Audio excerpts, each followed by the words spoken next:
Hey, it's 2016 and it's the race for the White House. And you know who's running the race? It's the same people you couldn't stand in high school and college that wanted to be class president and head of the student council.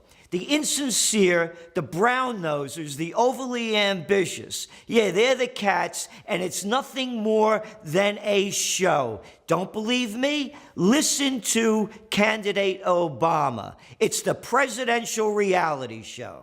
You know, if you look at all the cameras gathered around and the clicking of the photographers and the pundits who are collected, I love you back.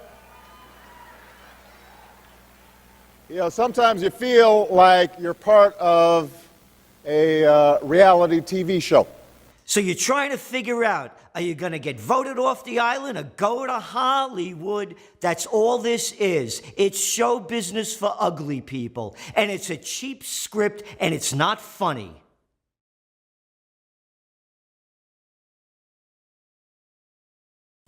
The first guy to throw his hat into the presidential reality show ring, Cruz, back in March. Oh yeah, here's what he had to say. He gave his opening address today. He was running for president at Liberty University. Thank you so much, President Falwell, and God bless Liberty University. Hey, wait a minute. It's an evangelical university. I thought this was America, separation of church and state. How come he did that? I'll tell you why. Iowa caucus, first one up. That's the one that gets the big news. Guess who goes out and votes in that one? That's right, mostly evangelical Christians. So, what does Teddy say throughout his whole speech? Imagine, imagine, imagine. Yeah, imagine if we had someone with a brain and accomplishments that was running for president. You know what his claim to fame is? Putting on a filibuster and reading Dr. Seuss. Why not? It's the presidential reality show.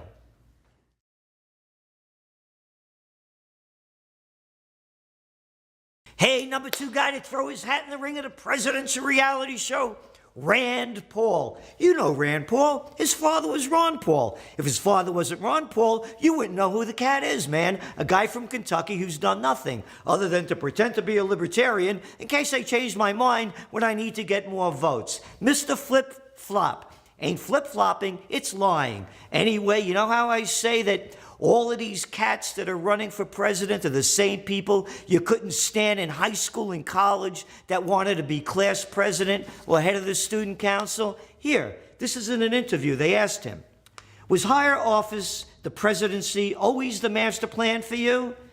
Answer, you know, it's kind of funny. You'll meet people who are running for president and their friends will say, oh, in 8th grade, he said he was going to run for president. Run for president. Show business for ugly people. It's the presidential reality show.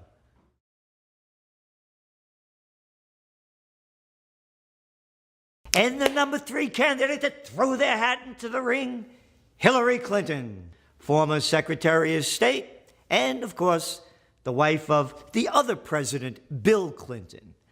And what's the big rap on her? Well, she's just an everyday folk. Did you see her commercial announcing her presidency? Yes, it was wonderful. It was one person after another saying something stupid. It's spring, so we're starting to get the gardens ready, and my tomatoes are legendary here in my neighborhood. Hee, one hee, ha, ha, ha, after another, saying nothing. And you know what she comes in with? That everyday Americans need a champion, and I want to be that champion. How's that for a cheap line to throw out? This is America. We're our own champions. But hey, you need a winner in the presidential reality show.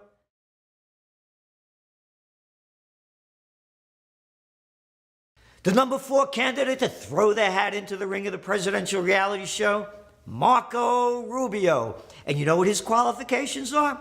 A junior senator from Florida who's accomplished nothing, but he's a Cuban immigrant. How many times they got to hear this? We're a country of immigrants. Not so special, man. But you know what the line is that he's trying to make it seem like he's ahead of the curve while he's behind the 8 ball? Rubio, America at generational moment. Here's what he's selling.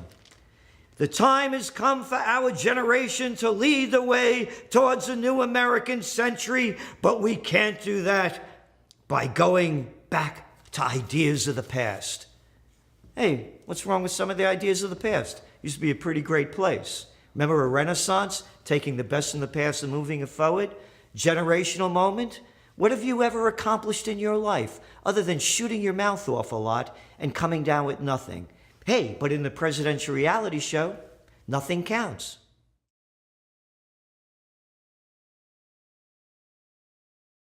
So here we are at the end of April, and what do we have? 3 nobodies and a somebody that we've seen forever, Hillary Clinton. And now they're talking about Jeb Bush coming in. Isn't that great? 2-party system? How about a 2-family system? Tracking trends is the understanding of where we are, how we got here, and where we're going. Let's look back to Jeb Bush's brother. Remember when he beat John Kerry? Probably forgot. 2004. I was in the UK, and this is the buttons that they had out there. How could 60,608,582 people be so stupid? Remember when Obama won Inauguration Day, they booed George Bush off the stage. It's one loser and liar after another. Backtrack Barack, Hillary Clinton, Jeb Bush, more people putting down nothing and giving us nothing but campaign slogans for the presidential reality show.